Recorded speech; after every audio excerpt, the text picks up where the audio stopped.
안녕하세요. 대기업의 로봇 및 기기업종 담당 멘토 박태욱입니다. 자, 오늘 미디어젠 보도록 할 건데요. 미디어젠 2분기 실적 리뷰, 그리고 소송에 관련된 내용들을 좀 보도록 하겠습니다.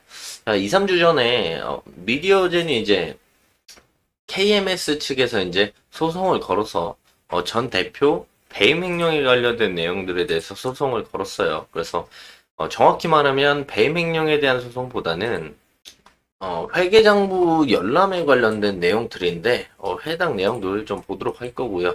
그리고 이제 배임 횡령에 대한 부분들로 인해 가지고 거래 정지 그리고 상장 폐지에 대한 가능성 등 이 불안한 부분들에 대해서 좀 이야기를 해드릴까 합니다. 자, 바로 본론으로 들어가서 본다라고 한다면 오히려 오늘은 미디어젠이 10% 주가가 올라가는 모습들을 좀 보여주고 있습니다.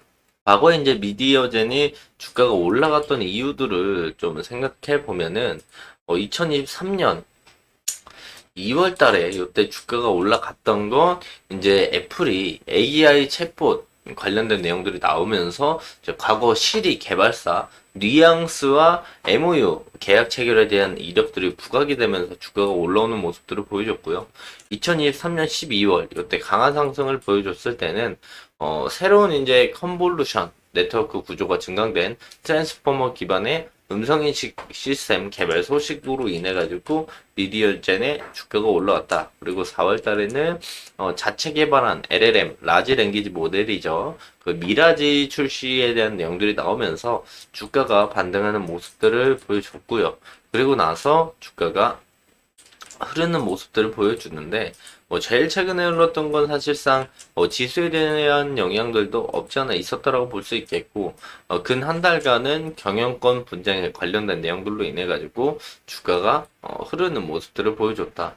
그래서 우리가 기술적으로 좀 본다라면 이런 큰 박스를 좀 볼 수 있을 것 같아요. 그래서 그 이전에 코로나 때 주가가 이렇게 빠지고 반등하는 모습들 제외하고는 평균적으로 미디어젠의 주가는 해당 저점부터 고점까지 이런 박스를 좀 만든다. 그래서 또 여기서 한 단계 더 나눠보면 요런 흐름으로 나눠서 아래 박스와 위 박스로 이렇게 구분할 수 있겠고, 지금 박스의 하단부까지 내려와 있는 모습들이고 하단부에서 저가 매수세가 들어오면서 반등하는 모습들을 보여주고 있다라고 이렇게 정리를 좀 해볼 수가 있겠고요. 지금 제일 중요한 포인트는 오늘 주가 상승도 이제 긍정적으로 나오는 모습들은 매우 좋지만, 오늘 미디어전이 주가가 올라가는 거에 대한 정확한 이유나 내용들이 나와 있진 않습니다. 하지만 오늘 좀 중요하게 봐야 할 내용들은 우리가 상승에 대한 모멘텀이 정확하진 않지만 그래도 미디어전의 이제 리스크 이 부분을 우리가 조금 볼 필요가 있을 것 같아요.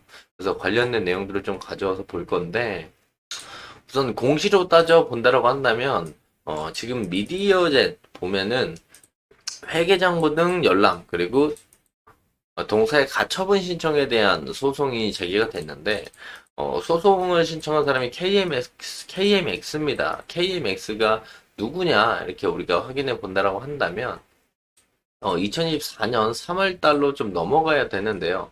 2024년 3월 달로 좀 넘어가게 된다면 최대 주주가 이제 고운 외 4명의 최대 주주였는데 변경이 되면서 키맥스 외 2인으로 최대 주주가 변경이 됩니다. 그래서 보면은 키맥스가 지분 19.74, KMX가 4.99, 그리고 아로마사이언스가 2.45% 가져가면서 사실상 이제 KMS가 최대 주주는 아니지만 주요 주주로 올라서면서 그 부분에서 이 KMX가 확인을 해봤을 때 이전에 이제 미디어젠의 전 대표에게 이제 배임에 관련된 내용들로 인해 가지고 확인을 하기 위해서 회계장부 열람에 대한 부분들을 신청하고 소송을 걸었다. 이렇게 해석을 해볼 수가 있는데요.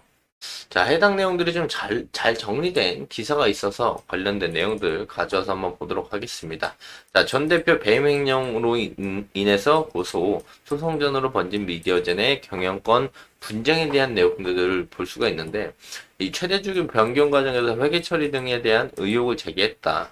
그래서 고은과 성민규 등 전 대표 고소가 진행이 됐다라는 건데, 기본적으로 이제 소송이 진행된 건, 회사 재산을 사적으로 유용한다는 의혹으로 인해서, 감사가 이를 확인하기 위해서 자료 제출을 요구했는데, 이를 거부하면서 소송이 진행된 걸로 확인되고 있고요.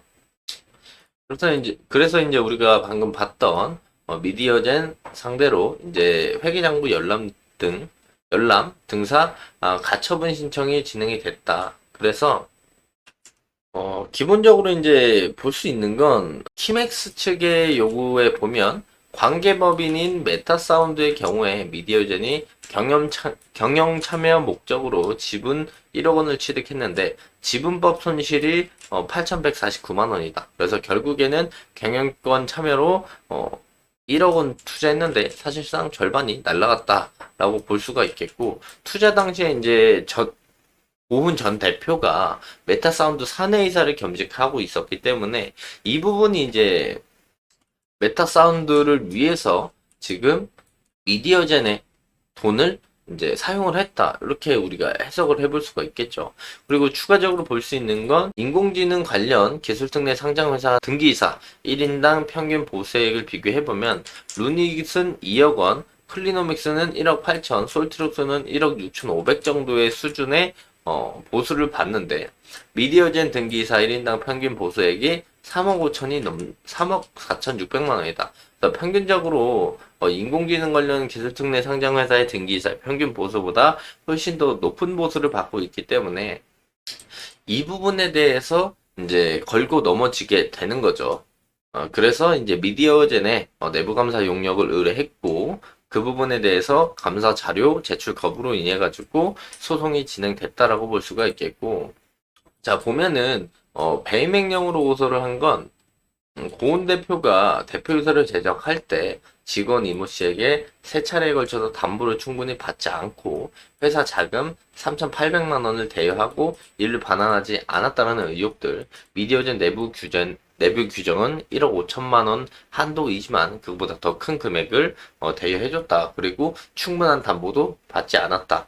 또한 염신일 도이치 모터스 이사가 미디어젠 전 대표를 위해서 컨설팅 용역을 제공하는 것처럼 계약 용역비를 제공하고 개인 비서 1인 그리고 차량 렌트 비용도 법인 자금으로 대납했다. 그래서 업무상 횡령으로 해당 부분들도 같이 고소를 했다라는 거죠. 그래서 이제 해당 내용들로 인해서 우려를 하는 건 주주분들의 리스크지 않을까 생각을 해요. 그래서 제일 크게 걱정하시는 건 이 배임 횡령건으로 인해서 미디어젠 주주분들이 거래 정지가 되거나 상장 폐지에 대한 가능성에 대한 불안감이 많이 있으실 거라고 생각을 하는데 그 부분에서 생각을 해보면은 정확하게 이제 나와 있습니다.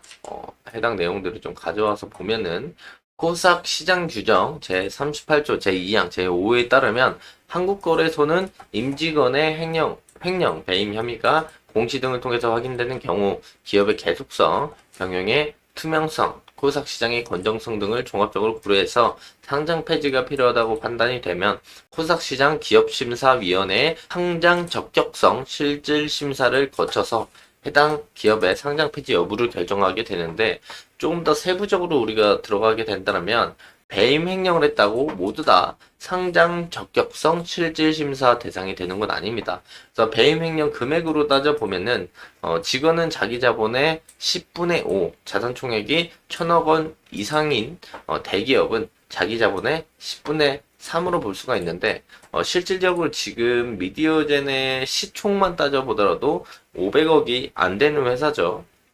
그래서 자산 총액이 1,000억 원이 넘어가는 모습들을 보여주진 않아요. 임원의 경우 자기 자본의 100분의 3 이상이거나 배임 횡령 금액이 10억 원 이상이면 상장 적격성 실질 심사 대상이 된다.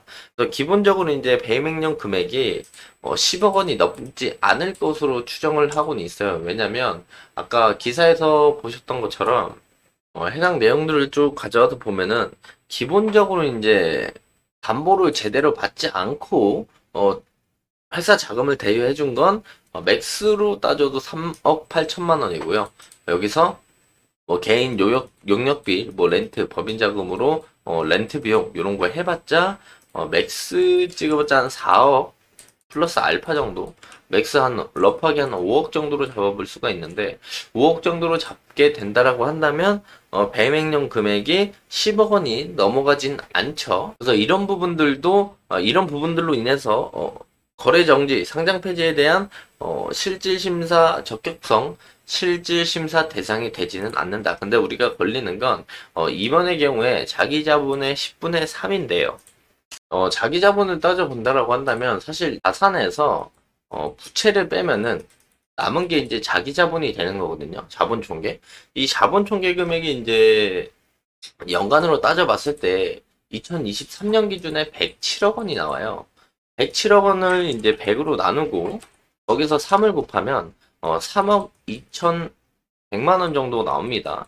이 금액이 넘어가면은 10분의 3이 넘어가는 부분이죠. 그래서 10분의 3이 넘어가게 되면은 상장 적격성 실질 심사 대상이 될 수는 있다. 네, 상장 적격성 실질 심사 대상이 된다라면 무조건 상장 폐지가 되는 게 아니고 심사를 거쳐서 회사가 계속적으로 이제 경영할 수 있는가 그런 부분들을 고려를 해서 상장 폐지 여부가 달려 있는데 제가 지금 러프하게 잡았던 건 5억 정도였습니다. 근데 실질적으로 소송으로 인해서 결과를 봤을 때 이제 배임 횡령이 아니다 하면 이 부분을 모두 다 신경 쓸 필요가 없게 되는 거고요. 배임 횡령이다. 그렇다면 이제 금액이 얼마인지가 중요한 겁니다. 금액이 이제 3억 2천만 원을 좀 넘어가는 모습들은 보여준다라고 한다면 이 부분에서 이제 상장 적격성 실질 심사 대상이 될 수 있겠죠. 그래서 미디어젠의 지금 문제는 이 리스크다라고 말씀을 드릴 수가 있겠고 해당 영상 리뷰하는 동안 미디어젠의 주가가 18%나 상승하는 모습들을 보여주고 있는데요. 미디어젠 제가 이제 리뷰 시작하는 시점부터 지금까지 뭐 관련된 내용으로 인해서 상승 모멘텀이 어떤 걸로 올라왔다 그런 거는 지금 당장 나와 있는 건 없지만 지금 단기적으로 수급이 붙으면서 미디어젠의 주가가 올라가고 있다. 미디어젠 주가가 여기서 올라가게 된다라면 우리가 매물대 라인들을 지켜볼 수가 있는데 매물대 라인들을 그어본다라면 이 정도가 될 것 같습니다. 현재 주가 기준에 이전에 전저점 라인들 지지를 받아줬던 요 라인들이자 지금 21선 위에 61선 요 사이에 요 매물대 라인들 우리가 1차적인 저항 라인으로 볼 수가 있겠고요. 그리고 요 라인들을 돌파해서 올라가게 된다면 장기 입장들이 모여있고 앞전에 매물대 지지 그리고 저항 라인이 됐었던 요 매물대 라인들 체크해 보시면 좋을 것 같다라고 말씀을 드릴 수가 있겠고 여기서 추가적인 상승이 나오면 그 이전에 매물대 라인인 요 라인들까지 볼 수 있겠죠. 그래서 추가적으로 뭐 위 매물대 라인들은 요 정도 볼 수가 있겠는데 여기까지 올라가기 전에 리뷰를 한 번 더 진행하도록 할 거니까 지금 단기적으로는 요 매물대들 3개 정도만 체크를 하시면 좋을 것 같다라고 말씀을 드리면서 금일 영상 마무리하도록 하겠습니다. 자, 해당 영상은 제 개인적인 견해가 많이 담겨있기 때문에 투자자분들의 주관적인 생각 그리고 제가 말씀드린 해당 내용들을 토대로 현명한 선택하시면 좋을 것 같습니다. 자, 금일도 영상 끝까지 시청해 주셔서 감사합니다.